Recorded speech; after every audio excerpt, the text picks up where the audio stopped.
warahmatullahi wabarakatuh.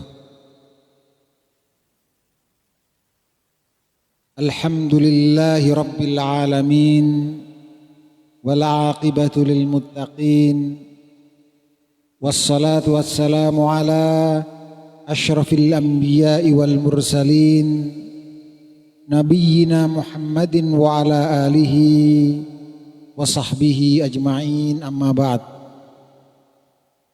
Para jamaah rahimani wa rahimakumullah. Alhamdulillah Allah subhanahu wa ta'ala pada malam hari ini masih memberikan kesempatan kepada kita untuk bermajelis ilmu syar'i insyaallah ta'ala di salah satu dari rumah-rumah Allah.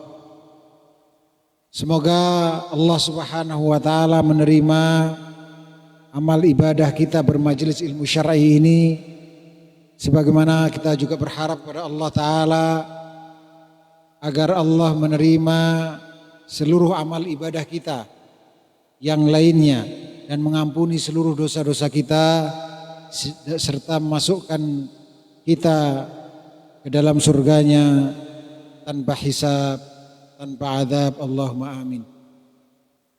Para jamaah rahimani wa rahimakumullah, pada pertemuan yang sebelumnya alhamdulillah Allah mudahkan kita mempelajari tentang nasib seorang muslim dan muslimah ahlut tauhid, karena setiap muslim dan muslimah yang sah keislamannya adalah disebut sebagai ahlut tauhid, karena Islam adalah agama tauhid. Nasib ahli tauhid, seorang muslim dan muslimah di akhirat berdasarkan dalil, diantaranya adalah sabda Rasulullah sallallahu alaihi wasallam, fa innallaha harrama 'alan nar man qala la ilaha illallah yabtaghi bidzalika wajhallah. Sesungguhnya Allah subhanahu wa ta'ala mengharamkan neraka bagi orang yang mengatakan la ilaha illallah, dengannya dia berharap, dengannya dia mencari pahala bisa melihat wajah Allah.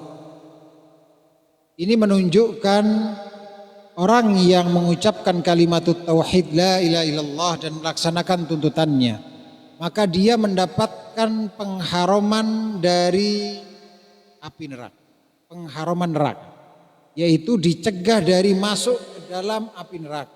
Itu penjelasan kita pada pertemuan yang sebelum ini. Dan maksud dicegah dari masuk ke dalam neraka bagi setiap muslim dan muslimah itu ada dua macam. Sekedar mengingatkan pelajaran yang sebelumnya untuk menyambungkan kelanjutannya pada malam hari ini insyaallah. Ada pencegahan masuk ke dalam neraka yang sempurna, yaitu tidak masuk ke dalam neraka sama sekali, langsung masuk ke dalam surga. Kemudian yang kedua yaitu pencegahan masuk ke dalam neraka yang tidak sempurna. Artinya masuk ke dalam neraka terlebih dahulu, baru kemudian setelah bersih dosa-dosanya baru dimasukkan ke dalam surga. Nah, tentu kita sepakat, seorang muslim dan muslimah yang baik tentunya sepakat bahwa yang kita cari pertama kali, cita-cita tertinggi kita adalah mendapatkan pengharaman neraka yang sempurna. Sama sekali tidak masuk ke dalam neraka walaupun hanya sesaat saja. Nah, untuk bisa seperti ini ada 3 golongan yang Allah anugerahi bisa masuk surga tanpa sedikit pun diadab di neraka. Dan tentunya golongan yang kita sangat inginkan adalah golongan yang pertama, ranking pertama, yaitu setiap muslim dan muslimah ahli tauhid. Dan sekali lagi setiap muslim dan muslimah yang sah keislamannya adalah disebut ahli tauhid. seorang muslim dan muslimah yang meninggal, ahlu tauhid yang meninggal bersih dari dosa. Bersih dari dosa. Bukan tanpa pernah melakukan dosa, tidak pernah melakukan dosa, bukan. Tapi bersih dari dosa. Karena sebagaimana sudah saya sampaikan, Rasulullah Shallallahu Alaihi Wasallam menjelaskan, innamal a'malu bil khawatim. Sesungguhnya amalan-amalan itu sesuai dengan tergantung akhirnya. Di akhir hidup kita tutup dengan amalan apa? Kalaupun seseorang banyak dosanya, jangan berputus asa dari rahmat Allah. Dia masih bisa menjadi orang yang masuk surga tanpa sedikit pun diazab di neraka. Bahkan yang ranking pertama golongan yang masuk surga tanpa hisab, tanpa azab. Siapakah mereka itu? Yaitu seorang ahli tauhid atau setiap muslim dan muslimah yang sah keislamannya meninggal dalam keadaan telah bersih dari dosa. Inilah yang mendapatkan ganjaran tertinggi berupa masuk surga tanpa hisab. Apa maksud tanpa hisab itu? Tanpa dihitung-hitung amalannya. Tanpa dihitung-hitung perbuatannya sewaktu di dunia. Itu maksud tanpa hisab. Kalau sudah seperti itu mesti tanpa azab. Dan tidak sebaliknya, seseorang yang mendapatkan ganjaran masuk surga tanpa azab belum tentu tanpa hisab. Tapi kalau tanpa hisab mesti tanpa azab. Ini logis sekali, amalannya nggak dihitung-hitung bagaimana dia akan diazab. Tapi kalau diazab bisa jadi sudah dihitung-hitung amalannya. Tapi timbangan amalan keburukannya lebih ringan daripada timbangan amalan kebaikannya. Misalnya bisa seperti itu. Tapi kalau tanpa hisab mesti tanpa azab. Nah, golongan pertama ini seperti itu ganjarannya. Nah, kajian kita pada malam hari ini insyaallah taala itu terkait dengan golongan yang pertama ini. Salah satu ciri golongan yang pertama ini, yaitu ahlu tauhid yang meninggal bersih dari dosa, bukan tidak pernah berbuat dosa, tapi dia akhir hayatnya berdasarkan hadis tadi yang terpenting adalah akhir hayatnya bersih dari dosa, maka dia masuk surga tanpa hisab, tanpa azab. Apakah maksud bersih dari dosa itu? Nah itu yang menjadi tema kelanjutan kajian yang sebelumnya insyaallah taala. Maksud bersih dari dosa itu ada dua. Maksud bersih dari dosa itu ada dua. Yang pertama adalah yaitu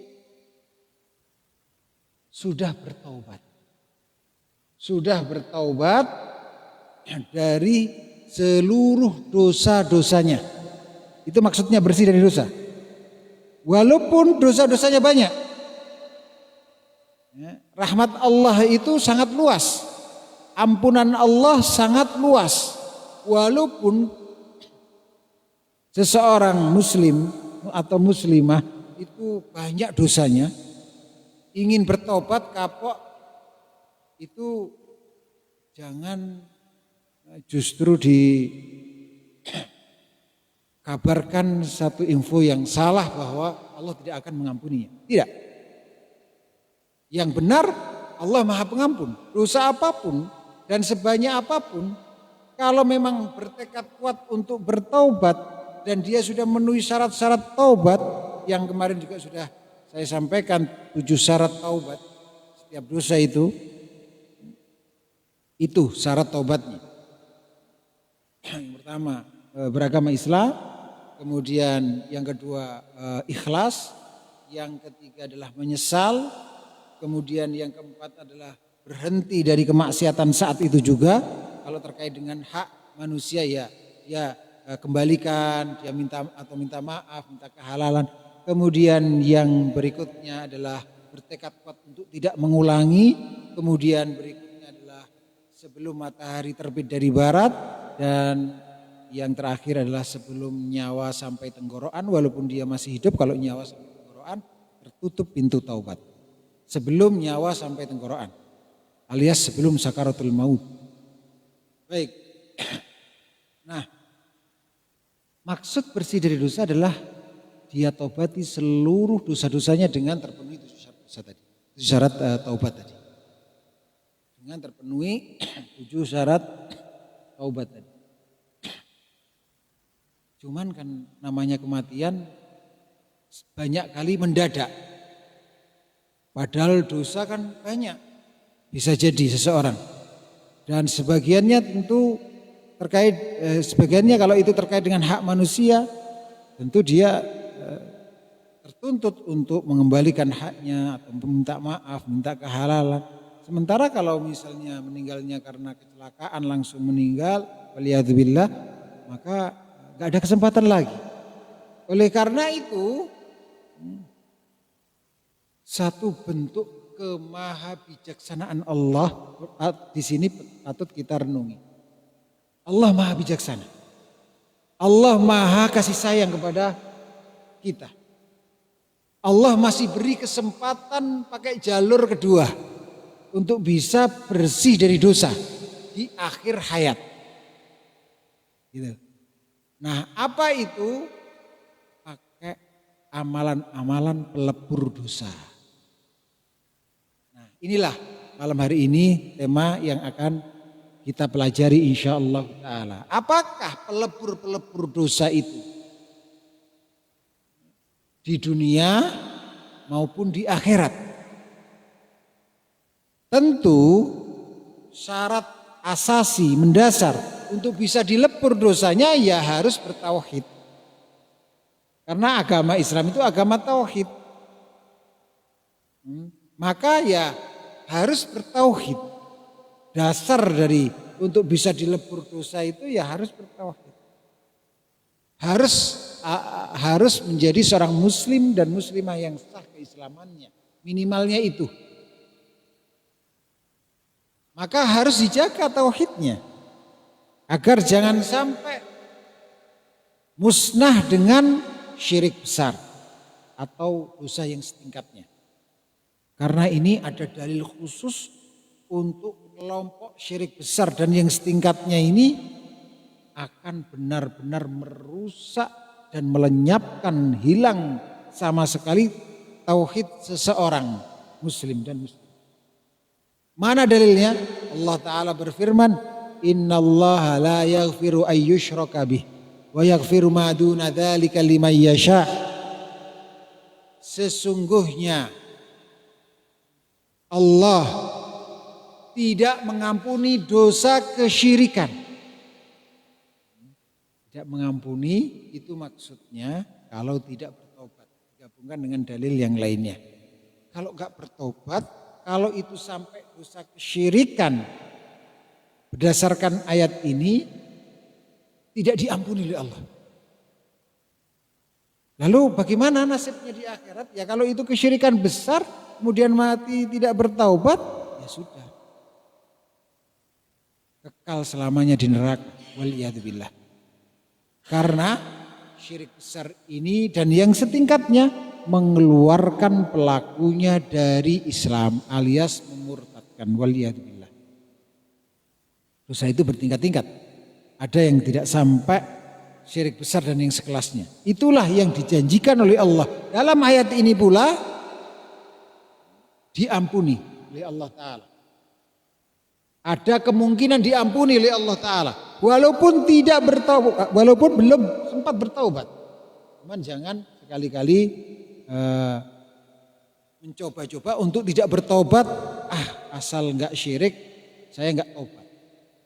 Oh, ada kemungkinan diampuni dalam ayat ini.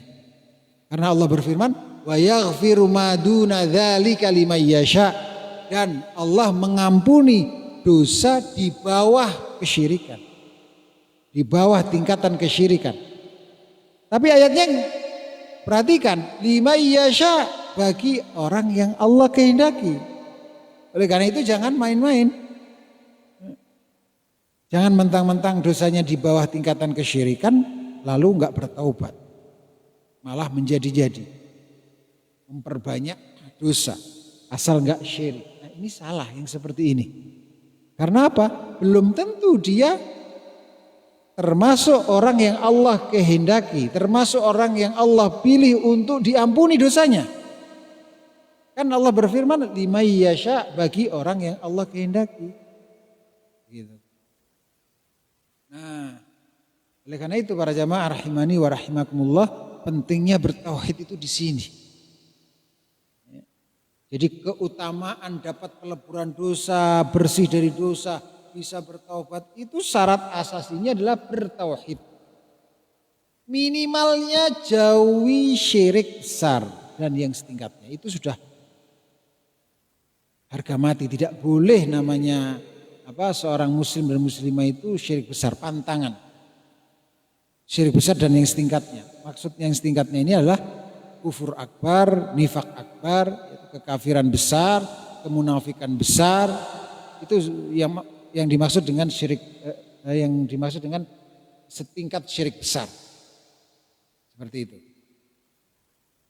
Jadi para jamaah rahimani wa rahimakumullah, dari sini kita merasakan betapa berharganya mempelajari tauhid dan mengamalkannya.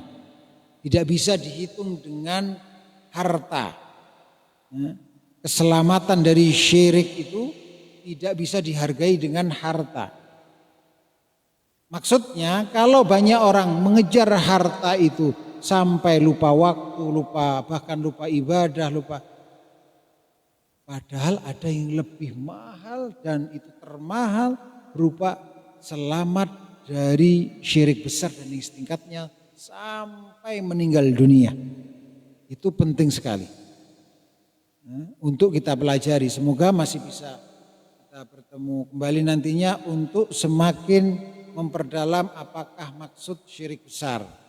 Karena syirik besar itu cakupannya luas.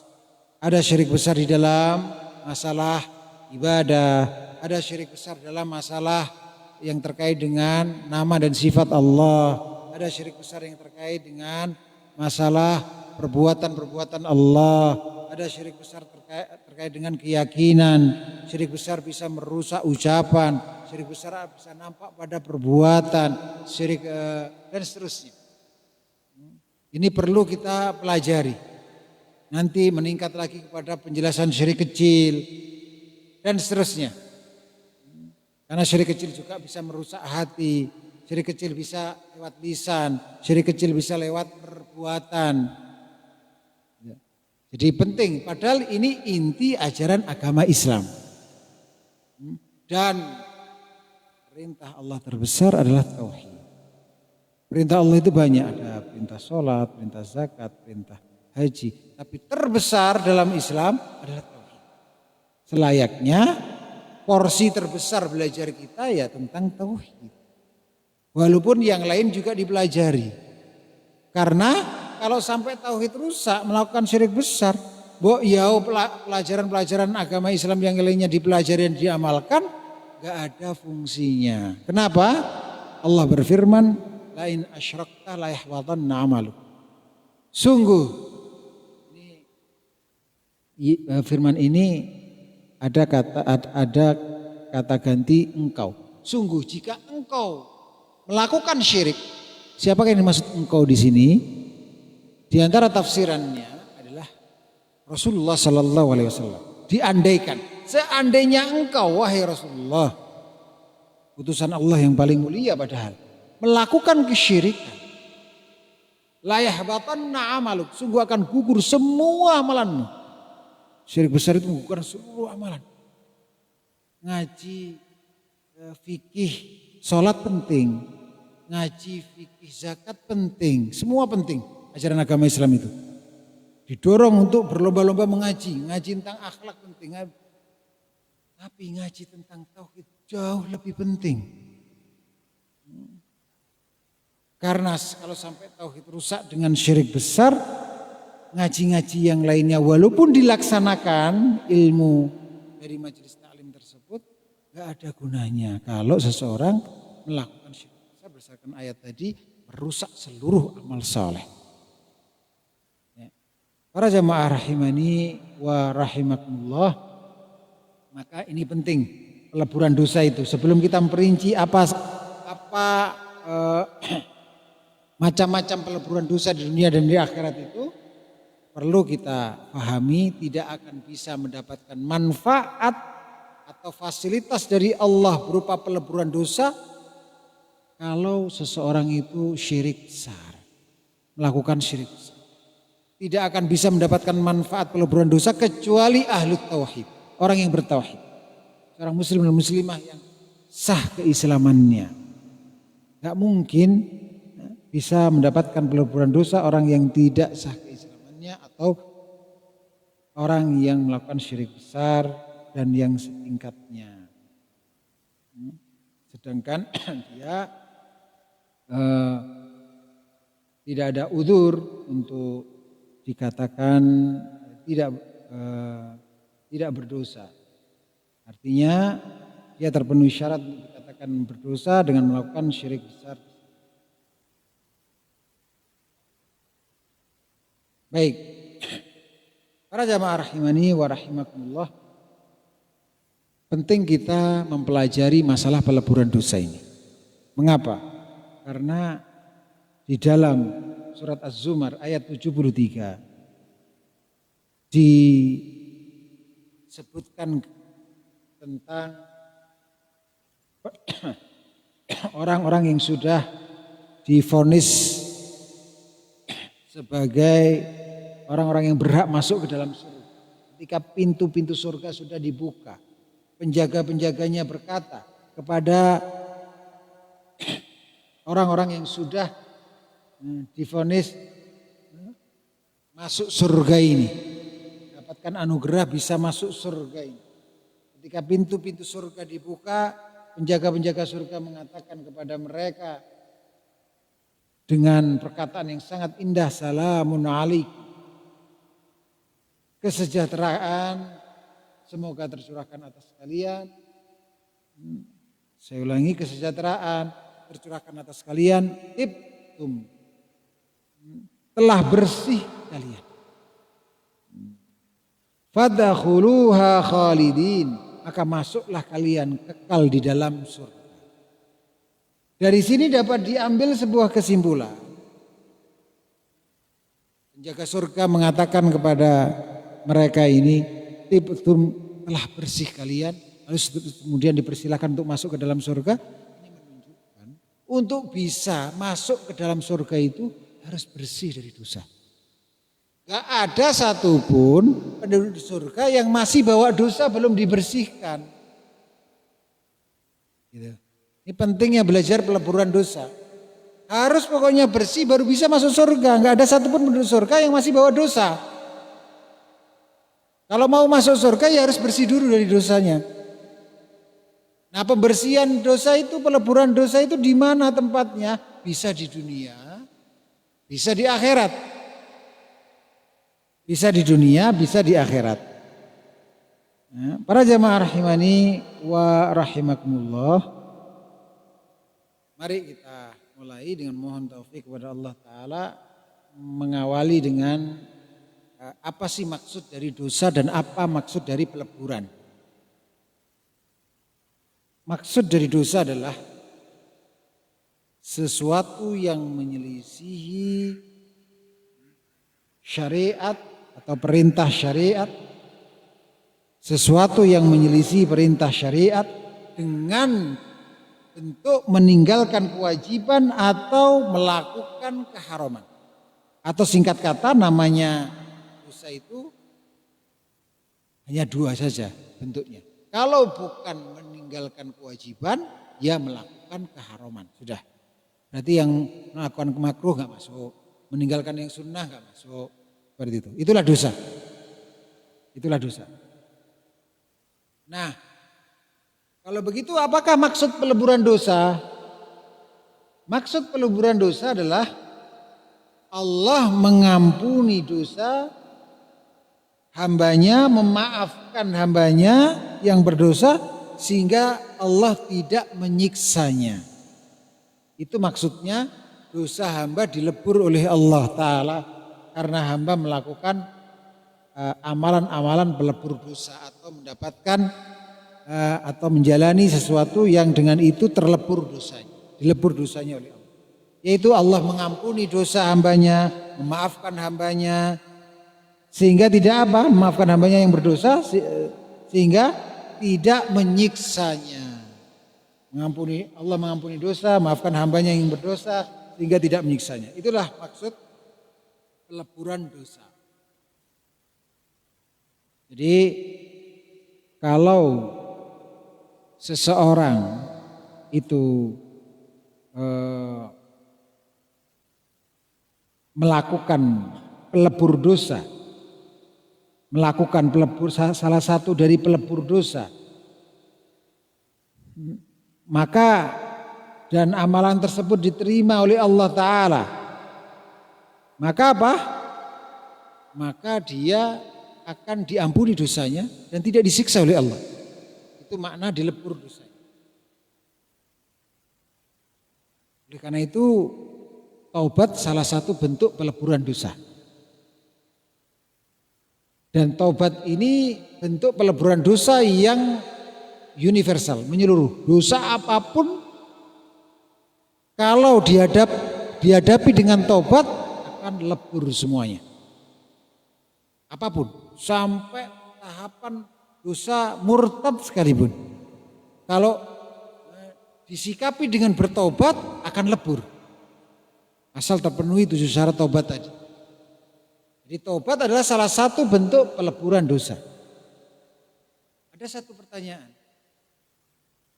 Apakah seseorang itu ketika berdosa lalu melakukan amalan peleburan dosa jadi terhapus catatan dosanya tadi? Karena orang melakukan dosa kan kalau dia mukallaf, yaitu orang yang sudah balik dan berakal sehat, itu kan dicatat. Melakukan dosa kan dicatat. Dalilnya jelas, dicatat. Nah, sekarang masalahnya Allah beri fasilitas kita berupa amalan-amalan pelebur dosa, diantaranya tobat. Nah, apakah seseorang ketika sudah bertobat misalnya, atau melakukan amalan pelebur dosa lain yang insya Allah akan kita pelajari pada malam hari ini rinciannya. Ini dosa yang tercatat sebelum bertobat tadi terhapus enggak? Gitu.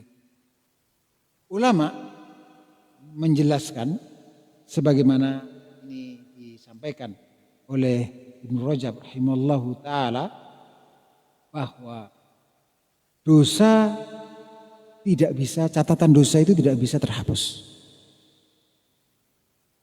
dari catatan amal. Dosa itu tidak bisa terhapus dari catatan amal. Meski dengan taubat atau dengan amalan pelebur dosa lainnya. Berarti bagaimana? Pasti akan ditunjukkan dan dibaca oleh pelakunya catatan amalan dosa tersebut. Apa dalilnya? Surat Al-Kahfi ayat 49 dan surat Al-Zalzalah ayat 7 dan 8. Tapi, ada tapinya. Akan tercatat pula amalan pelebur dosanya. Kalau amalan pelebur dosanya taubat, ya akan tercatat taubat setelah catatan apa? Dosa. Dan juga amalan pelebur dosa selain tobat itu tercatat juga. Dosanya tercatat, gak terhapus. Kemudian tobatnya juga tercatat. Peleburan dosanya juga tercatat.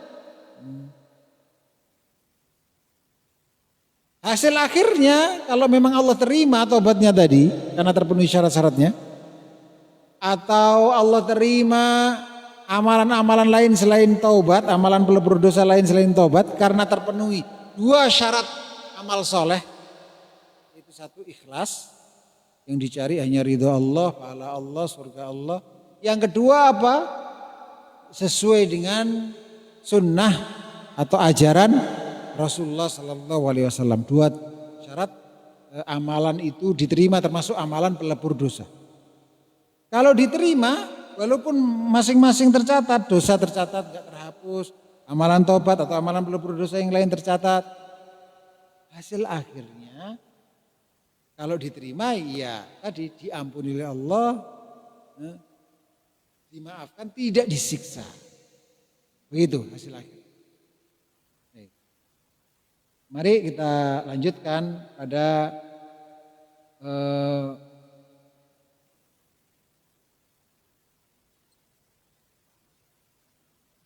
peleburan dosa, macam-macam peleburan dosa.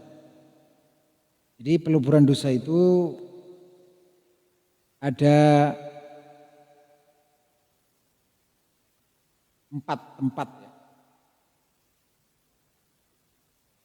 Yang pertama di alam dunia.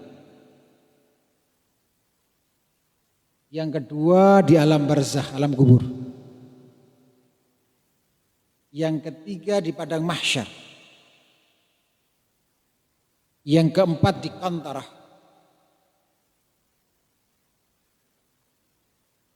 Yang pertama di alam dunia.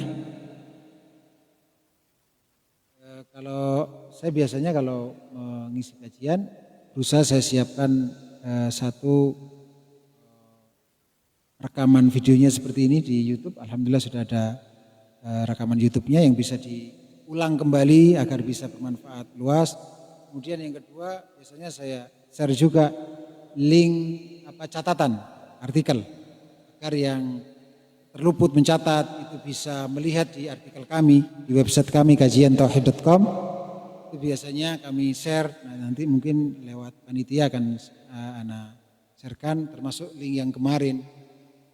Sehingga telinga bisa mendengar langsung, menghadiri kajian, dapat keberkahan bermajelis ilmu hadir langsung.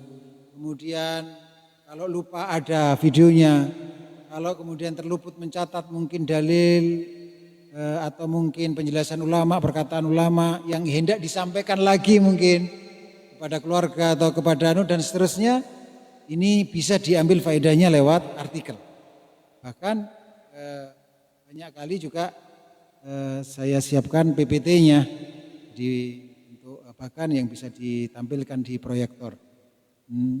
Ini biar mata melihat, telinga mendengar, semua bisa jalan-jalan untuk sampainya ilmu di hati kita itu bisa maksimal seperti itu. Jadi seandainya kedepannya ada proyektor dan seterusnya, maka saya bawa laptop sehingga bisa catatan dan seterusnya bisa terrekam. Karena hampir setiap kajian saya siapkan 4 hal itu insya Allah. Baik, para jamaah rahimani wa rahimakumullah. Jadi peleburan dosa itu ada 4 tempat. Yang pertama alam dunia, yang kedua di alam barzakh, dan yang ketiga di padang mahsyar, yang keempat di qantarah. Apa qantarah itu nanti insya Allah akan saya jelaskan. Baik. Alam dunia sekarang, di alam dunia. Pembersihan dosa di dunia itu ada 4 bentuk. Pembersihan dosa di dunia itu atau peleburan dosa ada 4 bentuk. Yang pertama dengan cara taubat. Yang pertama dengan cara taubat.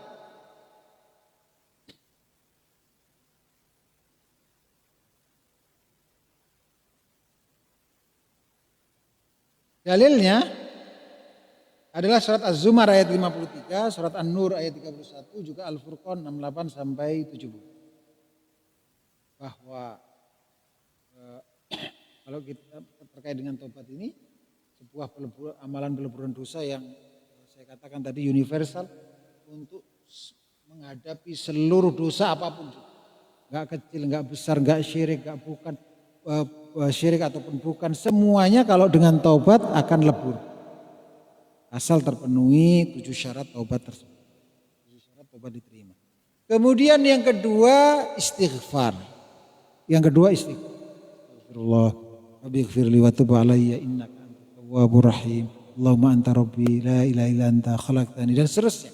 macam-macam lafaz-lafaz istighfar yang ada dalam sunnah Rasulullah Sallallahu Alaihi Wasallam. Jangan lupa berselawat.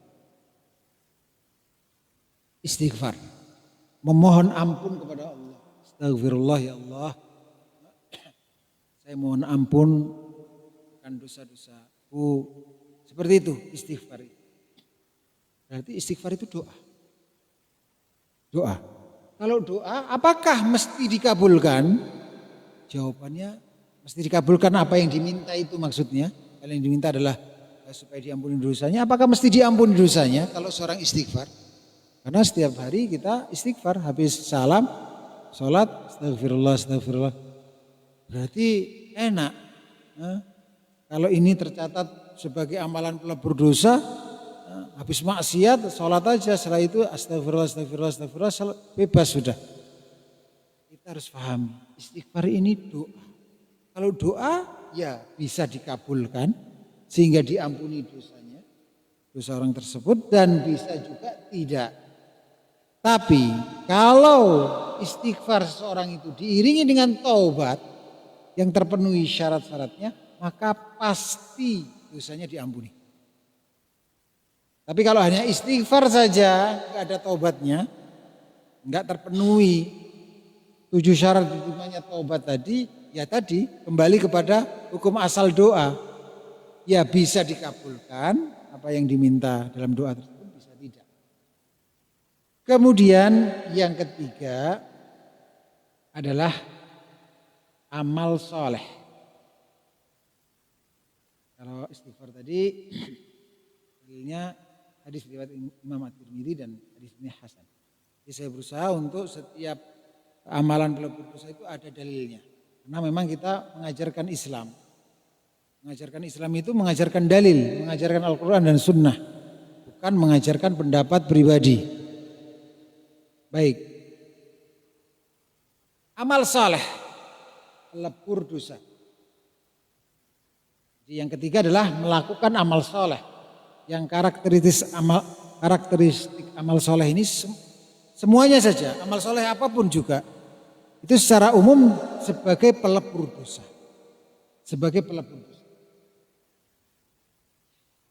Apakah melebur dosa kecil atau dosa besar? Jawabannya pada asalnya, ini ikhtilaf ulama ya, perbedaan pendapat ulama.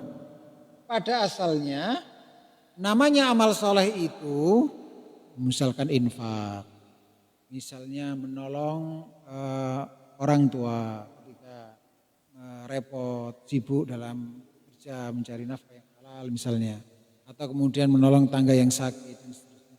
Itu secara umum amalan soleh apapun juga itu melebur dosa. Cuman apakah melebur dosa kecil saja atau juga dosa besar? Ulama berselisih pendapat. Pendapat yang terkuat, wallahu ta'ala a'lam bishawab, adalah pada asalnya, hukum asalnya melebur dosa kecil saja. Pada asalnya melebur dosa kecil saja. Namun sebagian amalan soleh yang berkualitas bisa melebur dosa besar. Tertentu. Hanya saja berat. Melakukan amal soleh yang berkualitas, keikhlasannya berkualitas, kemudian tata caranya benar-benar berkualitas mengikuti tuntunan Rasulullah Sallallahu Alaihi Wasallam, misalnya sholat misalnya. Tentu beda orang takbir mengangkat tangan antara si A dengan si B. Si A benar-benar perhatian. Saya enggak bertakbir kecuali saya tahu dalilnya. Cara bertakbir itu bagaimana. Walaupun enggak hafal dalilnya enggak masalah. Cuman saya tahu dalilnya. Karena salah satu ajaran Islam yang paling rinci dalilnya itu diantaranya sholat ini. Sangat rinci sekali. Kok kita sholat merasa masih ada gerakan yang kita enggak tahu dalilnya, itu tolong segera dipelajari. Alhamdulillah banyak buku-buku sholat, tata cara sholat yang sudah menyebutkan dalil-dalil yang sahih. Banyak. Dan coba kita koreksi diri. Misalnya kita bertakbir. telapak tangan kemana ini misalnya? Oh ke telinga, oh ke depan, oh mana dalilnya? Begitu. Mata saat kita tasyahud, kemana ini? Ke jari telunjuk atau ke dengkul atau ke tempat sujud?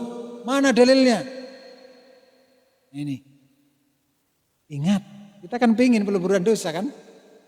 Sementara salah satu peleburan dosa di dunia adalah amal soleh. Dan sholat termasuk amal soleh yang sangat besar. Dan untuk bisa melebur dosa, apalagi itu dosa besar, butuh keikhlasan yang berkualitas dan tata cara yang berkualitas. Yang benar-benar persis mencontoh Rasulullah Sallallahu Alaihi Wasallam. Nah, jadi kembali lagi pendapat yang terkuat bahwa pada asalnya amalan soleh itu melebur dosa kecil saja, namun pada amalan-amalan soleh tertentu dia bisa melebur dosa besar tertentu karena saking berkualitasnya. Ya kayak ibaratkan mencuci pakaian putih yang kotor. Kalau hanya sekali kucek mungkin kotorannya nggak hilang. Tapi untuk kucekan tertentu dia bisa hilang. Atau ditambah dengan deterjennya atau zat tertentu dia bisa hilang. Kenapa? Karena zat tertentu, kucekan tertentu ini berkualitas.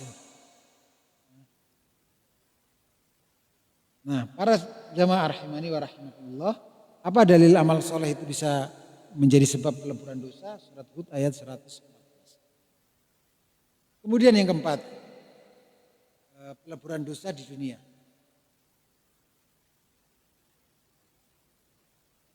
Sampai jam berapa ini? Jam 9, berarti kurang 4 menit. Masih, nafasnya masih di alam dunia ya. Jadi kan ada 4. Insya Allah bisa dilanjutkan oleh pertemuan akan datang insya Allah. Daripada cepat-cepat nanti gak paham. Baik, yang keempat adalah melebur musibah sebagai pelebur dosa. Musibah ini apapun musibah kita, anak meninggal dunia, anak kecelakaan, istri cerai misalnya, itu musibah juga itu. Karena cari lagi belum tentu ketemu, belum tentu dapat. Musibah, kemudian kecurian atau yang lainnya. Musibah itu bisa menjadi pelebur dosa berdasarkan hadis riwayat Imam Al-Bukhari dan Imam Muslim rahimahumullah. Semoga Allah merahmati keduanya. Betapa banyak kita husnudzon kepada Allah Ta'ala. Betapa banyak pahala yang didapatkan oleh Imam Bukhari dan Muslim. Karena berkali-kali kita dapat hadis riwayat Imam Bukhari dan Muslim. Masya Allah. Ini amal jariahnya demikian besarnya beliau ini. Dan mungkin kita jarang mendoakan beliau rahimahumullah atau rahimahullah. Semoga Allah merahmati beliau. Allahumma amin. Dalam hadis riwayat Imam Al-Bukhari dan Imam Muslim rahimahumullah, ini musibah itu bisa statusnya sebagai pelebur dosa. Lalu ulama juga membahas musibah ini bisa enggak melebur dosa besar. Ulama menjelaskan bahwa musibah itu hanya melebur dosa kecil. Meski tanpa sabar. Meski tanpa sabar. Meski tanpa sabar. Ini kalau tidak salah ingat juga terjadi perselisihan pendapat di antara ulama. Tapi ini pendapat yang saya pilih. Bahwa meski tanpa sabar, asal itu dosa kecil, musibah itu bisa melebur. Sedangkan kalau kena musibah, dia bersabar, maka yang didapatkan adalah dosa kecil terlebur plus dapat pahala. Sabar plus dapat pahala. Lalu apakah dosa kecil semuanya itu terlebur? Musibahnya satu, ya tentu tadi seperti logika mencuci pakaian tadi, sebanding teknik pembersihannya dengan noda yang terbersihkan. Kalau untuk musibah kecelakaan, kepala pecah harus dijahit, harus dioperasi, beda dengan hanya kesandung batu kemudian berdarah ujung jarinya. Lain, rasanya juga lain, sabarnya juga lain. Seperti ini, tingkatan sabarnya juga lain. Maka dari itu tentunya seberapa besar dosa kecil yang terlebur, maka sebesar apa musibah yang dialami. Karena itu seorang muslim itu dalam hadis ajaban li amril mu'min, sungguh mengagumkan kondisi atau perihal seorang mukmin. Inna kullahu amrahu kulla amrahu khair. Inna amrahu kullahu khair. Sesungguhnya urusannya semuanya bagus. Bagaimana maksudnya? Lanjutannya dijelaskan oleh Rasulullah sallallahu alaihi wasallam dalam hadis ini. In asabathu sarra, jika mendapatkan kenikmatan, kesenangan, syakar. Maka seorang mukmin yang beriman kepada Allah bersyukur. Fakana khairullah. Maka ini baik baginya. Wa in asabathu dharra, dan jika dia mendapatkan musibah sabara, maka dia bersabar. Fakana khairullah. Maka ini pun juga baik baginya. Jadi jangan suudzon kepada Allah, jangan berprasangka buruk kepada Allah. Saya sudah sholat, sudah infak, sudah ini, masih kena musibah terus. Si fulan gak pernah sholat, gak pernah kaya, jarang sakit, kemudian bisnisnya sukses. Jangan berprasangka buruk kepada Allah Ta'ala. Allah ilmunya sempurna, tidak ada aib sedikit. Allah tahu perkara sebelum, sedang, dan yang akan datang. Dan sesuatu yang tidak terjadi, kalau seandainya Allah jadikan, akan bagaimana? Ilmu Allah mencakup semua itu.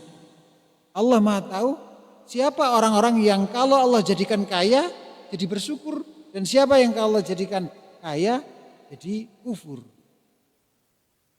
Allah Maha tahu orang yang si A ini kalau dijadikan miskin menjadi sebab semakin bertakwa kepada Allah. Kita saja ini ya. Kalau Allah takdirkan lain, seandainya, ini pengandaian saja. Kalau kita sekarang ini ditakdirkan jadi miliarder, punya hotel, punya makan siang di Indonesia, makan malam di luar negeri, makan sarapannya di Arab Saudi, kemudian kira-kira mau nggak duduk di hadapan saya ini? Kira-kira. Mungkin alasannya yang shopping, meeting, syuting, swimming, malah mungkin saking anunya sampai sinting misalnya, karena sakingnya alasannya macam-macam. Kan banyak yang stres kemudian kalau tidak didasari dengan ketakwaan harta yang banyak itu, bahkan bisa jadi sampai gila, masuk ke rumah sakit jiwa bisa jadi. Justru karena kita nggak seperti itu duduk di sini gitu. Masya Allah, kenikmatan besar yang seperti ini. Maka wajib kita syukuri. Jadi sebetulnya nikmatnya yang Allah anugerahkan kepada kita itu sudah banyak. Nikmatnya itu sudah banyak. Yang kurang itu bukan nikmatnya, syukurnya. Nikmatnya sudah banyak, syukurnya yang kurang. Gitu. Nikmat yang sudah ada itu dinikmati, yang sudah dimudahkan oleh Allah itu dinikmati. Baik berupa ilmu, amal, harta, anak, istri, keluarga, rumah, kontrakan dan seterusnya. Nikmatnya itu sudah banyak. Nikmatnya sudah banyak. Cuman syukurnya yang kurang banyak. Nah itu. Demikian barangkali yang bisa saya sampaikan pada pertemuan kali ini. InsyaAllah semoga kita bisa bertemu kembali. Masih ada pemberian doa-doa di alam barzah, di mahsyar, di antara dan selanjutnya nantinya di neraka. Baik. Wassallallahu wasallam wa baraka ala nabiyyina Muhammad wa akhiru da'wana anil hamdulillah. Alhamdulillahirabbil alamin. Assalamualaikum warahmatullahi wabarakatuh.